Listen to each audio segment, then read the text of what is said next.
Yesu yeebazibwe mukwano gwange gwali eyo weebale nnyo okuweereza Mukama Katonda. Twebaza Katonda ku lw'obulamu bwange. Haleluya, haleluya. Mukama waffe yeebazibwe nnyo. Ekitiibwa n'ettendo tukimuddiza oyo atukuumye era nga tuli balamu tulw'ekisa kye Taata omulungi oyo atwagadde, era y'ensonga lwaki tuli balamu era nga tukyasobola okwogera ku bulungi bwe. Haleluya, haleluya. Mukwano gwange gwali eyo asubscribinga ku channel yange nga tosubwa kabaka w'abakabaka taata oyo nsaba akumpeere omukisa era gwa likinga na sharinga, kola mulimu gwa ttendo nnyo nnyini ddala. Mukama akumpeere nnyo omukisa mukwano gwange. Yesu yeebazibwe. Taata omulungi tumwebaza oyo ku lw'akaseera kano era mwebaza ku lw'abo baawonyezza endwadde, baawonyezza accident, baawonyezza Taata omulungi ebibambulira ebibadde bigenda okubatuukako naye nga bibataasizza mu kaseera kano. Mwebaliza ddala era nsaasira bonna abafiiriddwako ebyabwe. Yesu Kristo abagumye n'omwoyo omutukuvu abawambaatire. Yesu yeebazibwe kubanga tewali kyakuzza, yagaba ate era yajjawo. Yesu yeebazibwe. Simanyi ki ky'ofiiriddwa. Okufiirwa kwa ngeri nnyingi. Wandiba ng'ofiiriddwa ssente, wandiba ng'ofiiriddwa muntu, wandiba nga ofiiriddwa ekintu kyo. Yesu yeebazibwe. Nsaba Mukama Katonda akungumize.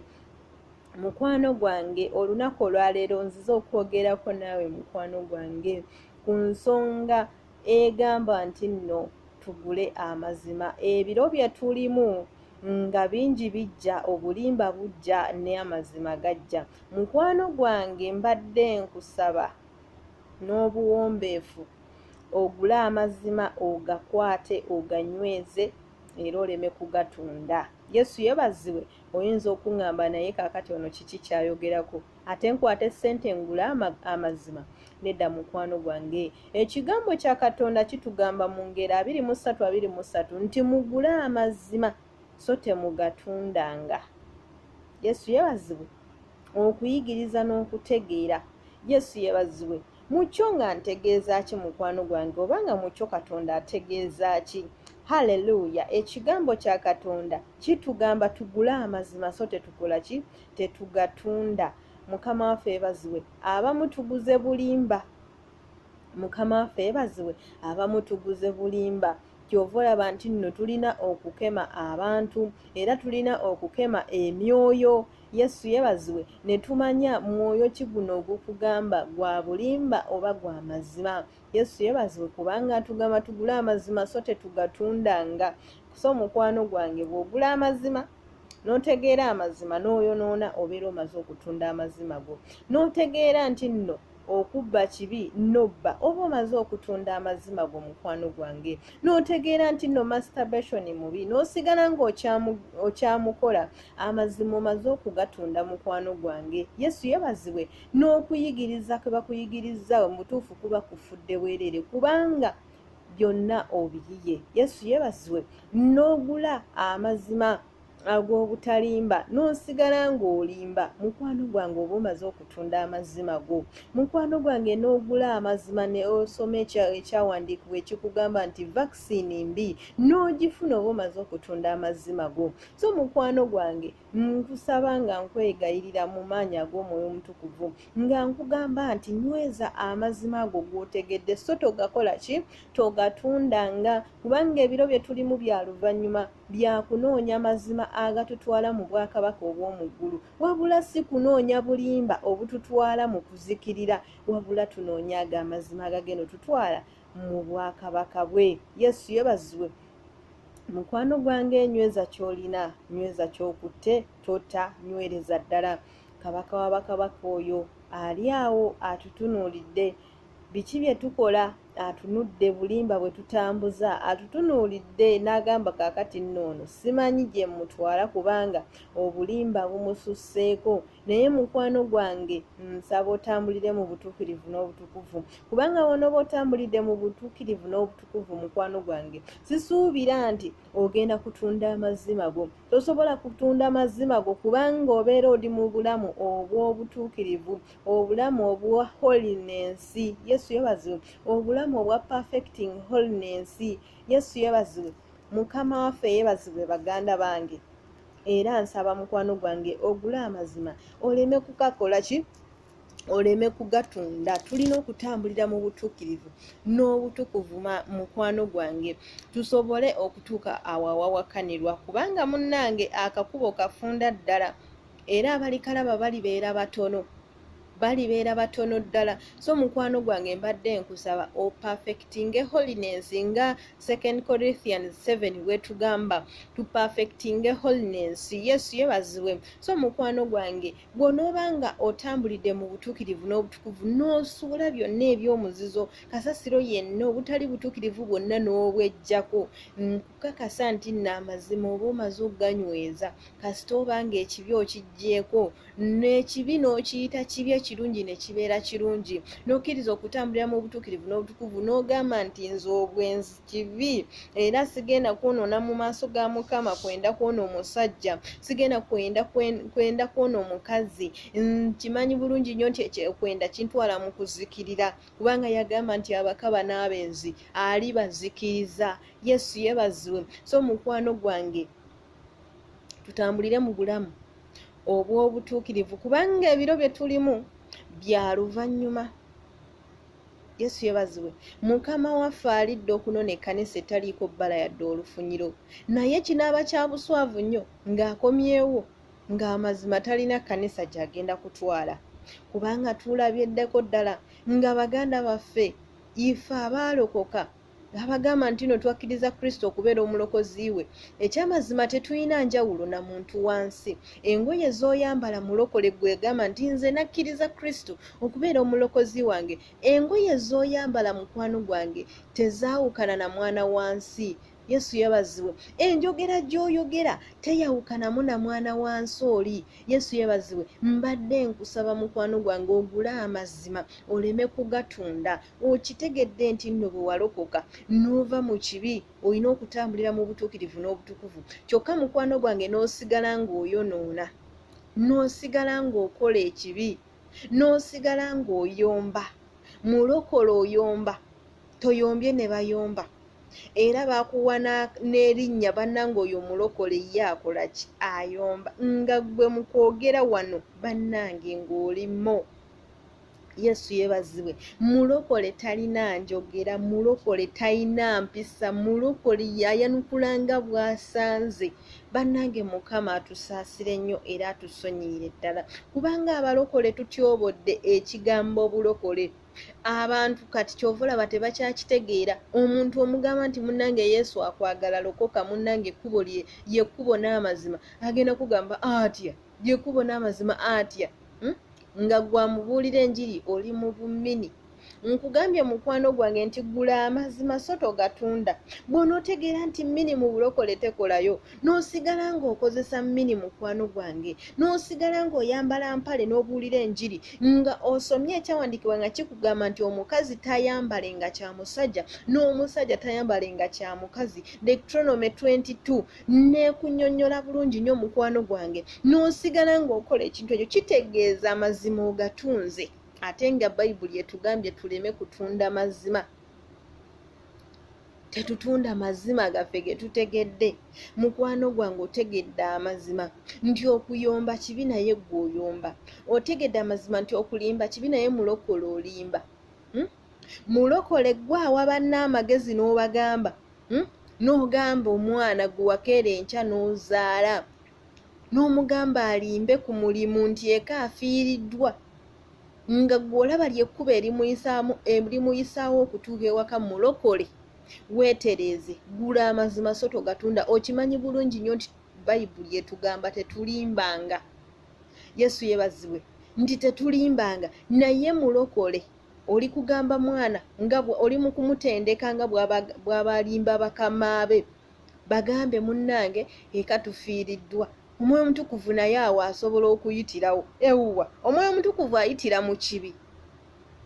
Abamu okulimba tukulabanga kamere kali awo, oba mubadde mukimanyi nti omuntu omulimba tayawukana na mwenzi. Mukwano gwange gula amazima so togatunda. Gula amazima togatunda. Omuntu omulimba talina njawulo namwenzi kubanga n'omwenzi bwe banaamubuuza nti ovaawa agenda gamba nva wa mukwano gwange naye ng'ava mu bwenzi. Yesu yeebazibwe. Omuntu omwenzi bwe banaamubuuza akakasimu wakajjeewa agenda kulimba agambe munnange sisita wange yakampadde. Omuntu omwenzi yagenda okubeera awo nga ye ebibye byakulimba bulimbi. Yesu yeebazibwe. Haleluya. Kati gwalimba n'ogamba mbu omwoyo omutukuvu awo waayitidde. Simanyiiyo mwoyo omutukuvu akolera wabi. Simanyiiyo mwoyo omutukuvu okiwulira na bulungi nnyo nti mwoyo omutukuvu. Simanyiiyo mwoyo omutukuvu akolera mu bulimba. Mukwano gwange gula amazima togatunda. Nkunnyonnyodde ne nkugamba nti okutunda amazima kwe kumanya ekibi ate n'osigala ng'okikola. Wekiminizi nti otegedde amazima ate n'omala n'otagatwala. Yesu yeebazibwe. Kubanga Bayibuli y'emu eyongera n'etugamba nti gwategedde okukola obulungi n'otakola ekyo kyekibi. Yesu yeebazibwe. James 17 ekyo kyekibi. Mukama waffe yeebazibwe. Otegedde okukola amazima naye tokoze. Yesu yeebazibwe. Amazima ogamanyi, okimanyi nti nno okugyamu olubuto kibi naye gwe n'ogenda mu maaso n'oddujjamu. Okimanyi nti okukozesa family planning kibi n'osigala mu maaso ng'ozikozesa kubanga weewala kuzaala. Ng'olinga atasomangako ku kyawandiikibwa Matayo 18:18 ekigamba nti ky'osiba ku nsi nga ne mu ggulu kisibibwa. Ki ekikugaana okusiba nnabaana eyo ereme okufuna omwana nga tonnayagala? Kiki ekikugaana? Kubanga ekigambo kya Katonda ye ansa eri buli nsonga zonna. Yesu yeebazibwe. James 4:17 etugamba nti nno gwategedde okukola amazima n'otakola. Ogenda gamba Mukama naawe olaba, Mukama naawe olaba neetaasa, Mukama ononsonyiira awo kubanga kati Mukama naawe olaba. Sirina ssente zigenda kulabirira mwana, Mukama naawe olaba. Ngenda kumira family planning nange sizaagala. Weekiriranya. Ngenda kumira family planning nange sizaagala. Katonda wange naawe olaba. Mukama olaba. Lwaki Katonda waffe tumuza mu busonda nga tumugamba Mukama naawe olaba? Lwaki otuuza Katonda mu kasonda ng'oli kwewolereza Mukama naawe olaba? Lwaki otuuza Katonda mu kasonda okuggyako okumukwasa obukwasa obusungu? Balokole, tubeere balokole.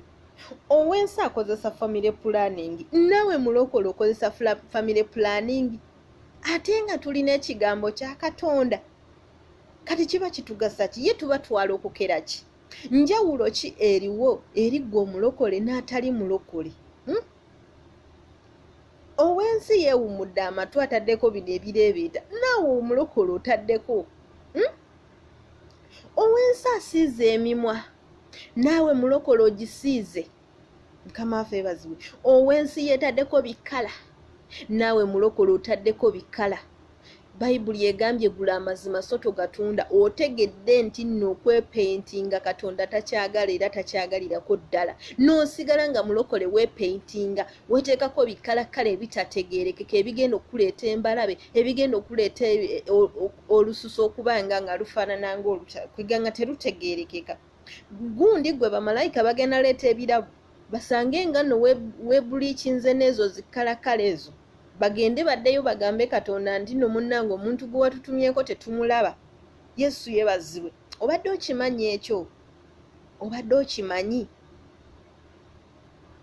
Balokole twetereeze.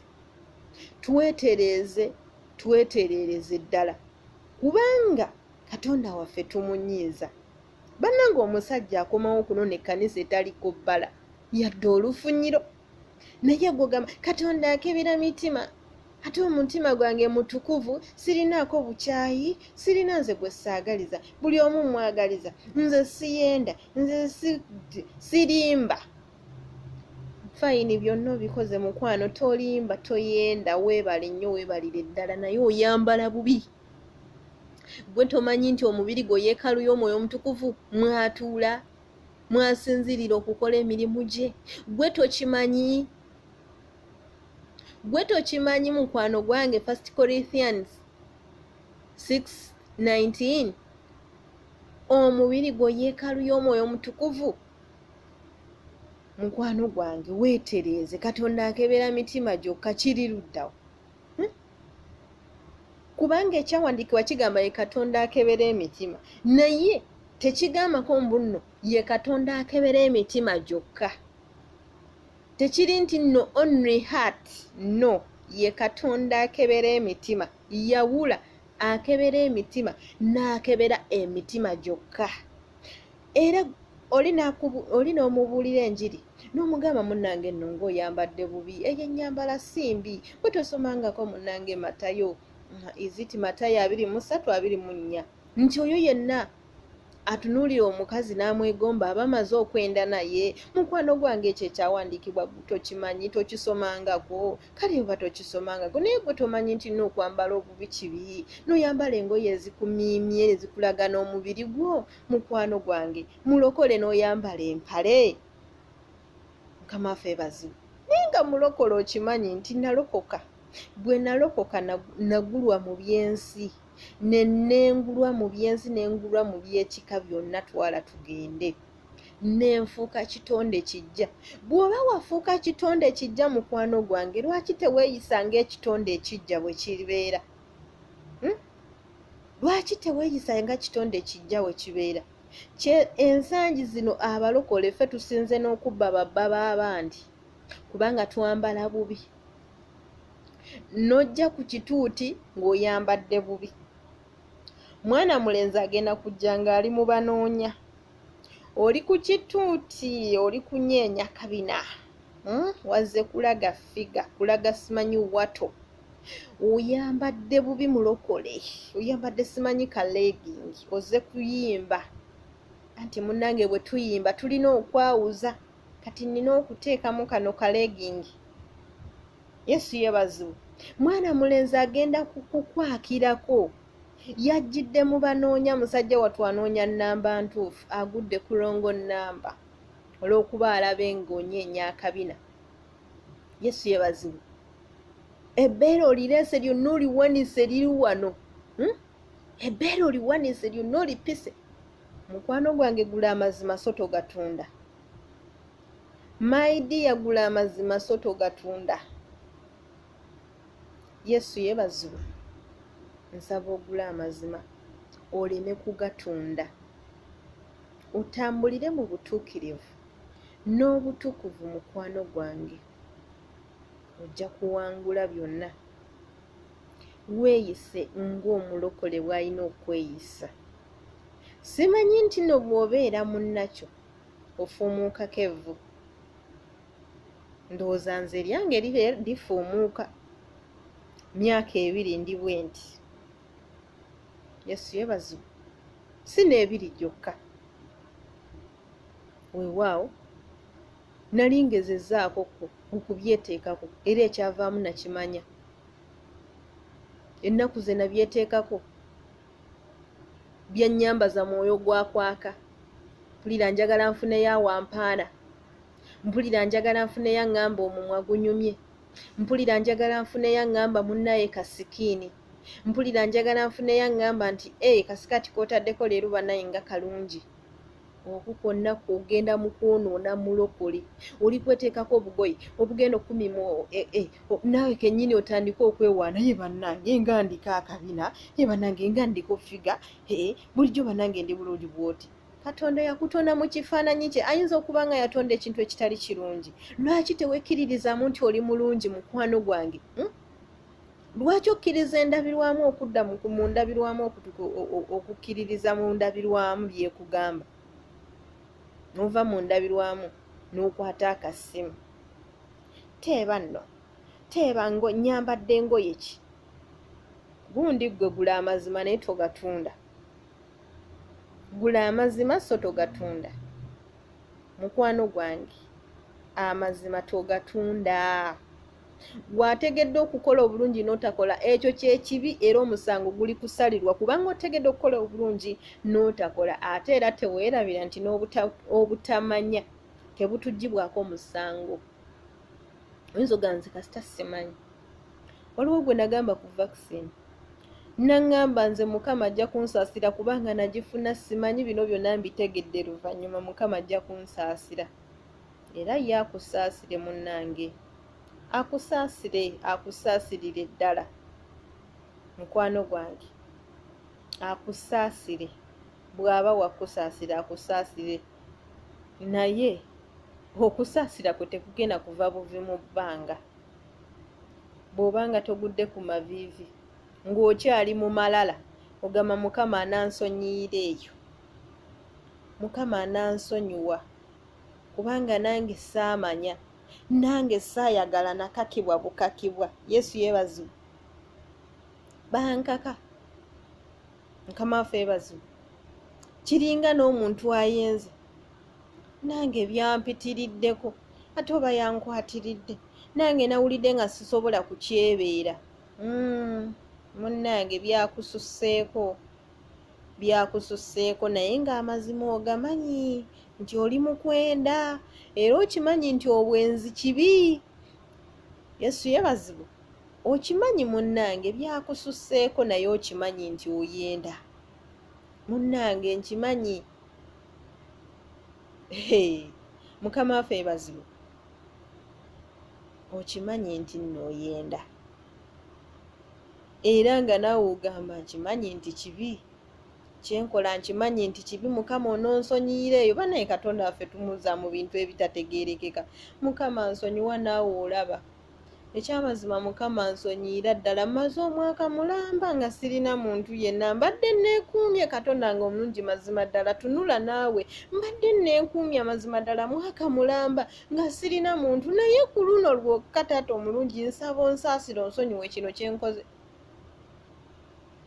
naye nga wategedde ng'okigendamu agambye gwe wategedde okukola obulungi n'otakola ekyo kyekibi kubanga otegedde okukola amazima mukwano gwange n'otagatambulirako otegedde nti ekyo kibi n'otakireka naye ng'otegedde nti kibi mukwano gwange gula amazima so togatunda gula amazima so togatunda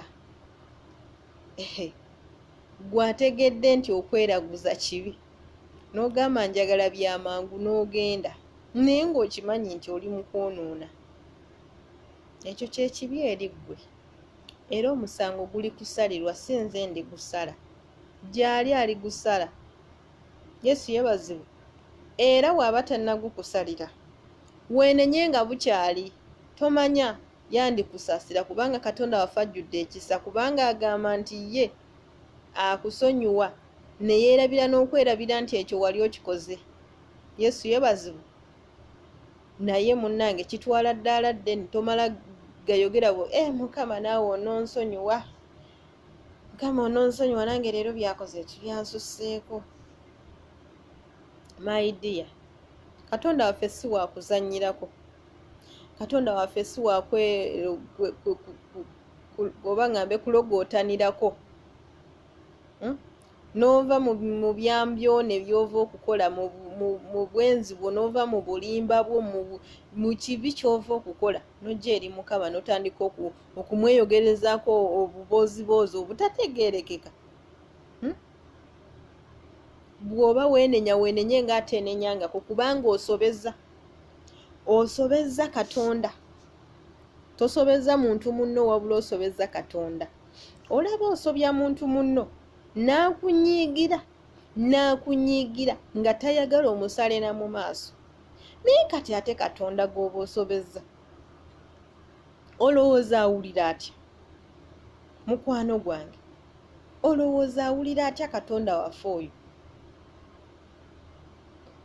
my brother my sister my dad my uncle my mom gula amazima so togatunda gula amazima so togatunda Mukama akumpeera ennyo omukisa n'olw'ebigambo ebyo mbeera nnyo serious nga ndi ku kigambo kya Katonda era naddala nga tekiriimu kusaaga balokole tuzannyidde mu bulokole tutegedde okukola obulungi ne tutakola balokole twonoonye kye bayita bulokole. Balokole tetukyali mu nsa. Balokole tetukyalimu. Era oli okumugamba nti omulokole, nti oyo mulokole, awulira nga kimusesemya, kubanga ebikolwa byaffe mulokole gw'ojjamu embuto, mulokole gw'alimba, mulokole gw'ayenda, mulokole gwe mutemu, mulokole gwe toyagaliza, mulokole buli kakyasasiro yenna ali mu ggwe. Mulokole munnange, weetereeze. Gwategedde okukola amazima n'otagakola, gwategedde nti kino kibi n'osigala nga wekkiriranya. Kakati nze naabeerawo ntya nga sirina ne make-up? Wazaaliwa ne make-up okuva mu lubuto lwa maama wo. Otegedde nti make-up mubi era Katonda tamwagala, naye gwogamba nze feesi yange mbi, tesobola kubeerawo nga sirina ki, nga sirina make-up. Munnange n'oteekako. Mulokole. Mukama atusaasire nnyo era atusonyiire ddala olw'ekisa kye ekingi eky'amazima. Atusonyiwe kubanga tuli boonoonyi nnyo nga gye nkomeza. Katonda waffe tumwonoona mu ndowooza. Nze nabeeranga awo ne ndowooza okukola obutemu nga mpulire kwegamba oba nga waliwo ekinkyankalanyiza. Naye ekyo ky'olowooza munnange, ekijjula omutima akamwa kye kafulumya, ekyo ky'olowooza Mukama akuvaamu olu ne kituukirira. Singa nkiwa obutwa ne kivaawo, mpulira kintamye. Munnange Mukama akuvaamu lumu, sitaani n'akwambala n'agamba bumuwe. N'akugamba bumuwe. Mulokole. Bakutaddeko omukazi omulala. Mulokole wenna n'osunguwala n'okirako enswera egenda okubojja omuntu. Nga kwegamba ekyakulokosa tokimanyi. Nga gwe tomanyi nti nno ansa oyina gifuna nga okabiridde Mukama. Nga tomanyi nti nno gwe oyina kuteeka maviivi ku ttaka. Nga tomanyi nti nno bw'olina kulwana lutalo lwo oli mu ntalo za mubiri. Mulokole kuleeta amazzi gookya kuyiira bantu. Mulokole ogenze kuleeta zi asidi. Mulokole oleesa amajambiya. Naye ng'okimanyi nti kibi era Bayibuli tekikkiririzaamu era Katonda takyagalirako ddala.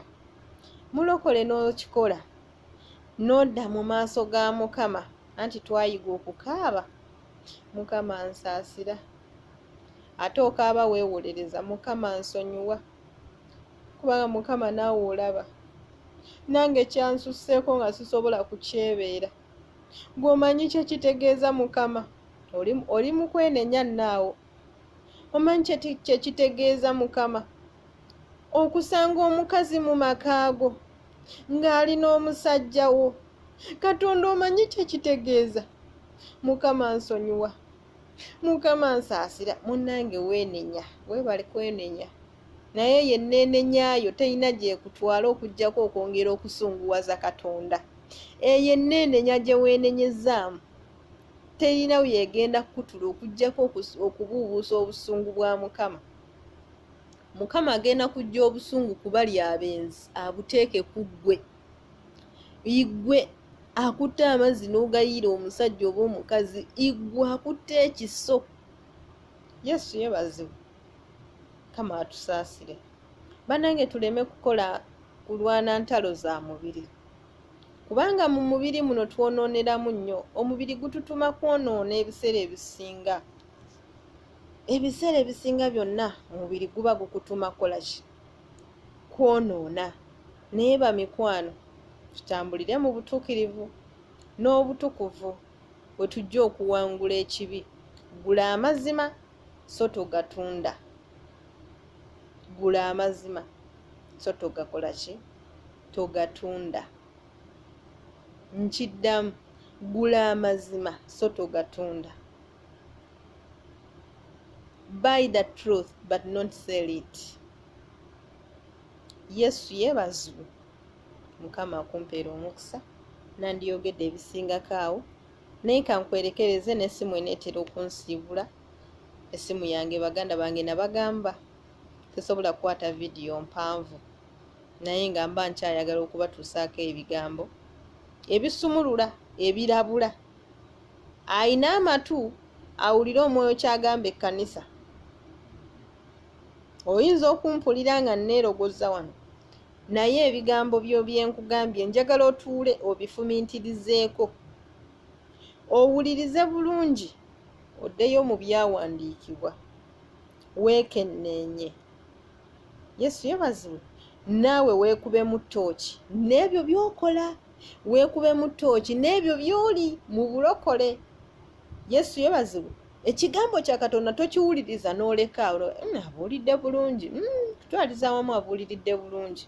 No, kiwulirize, okifumintirizeeko, okirowoozeeko, n'okukisabiramu kisabiremu. Ogambe Mukama mbikkulira ensonga eno omuweereza wo gy'aweerezza nti ngula amazima so sigatunda. Mukama njagala ogimbikkulire. Kitegeeza ki? Mukama agenda kukubikkulira. Mugabe Mukama okugula amazima ne sigatunda.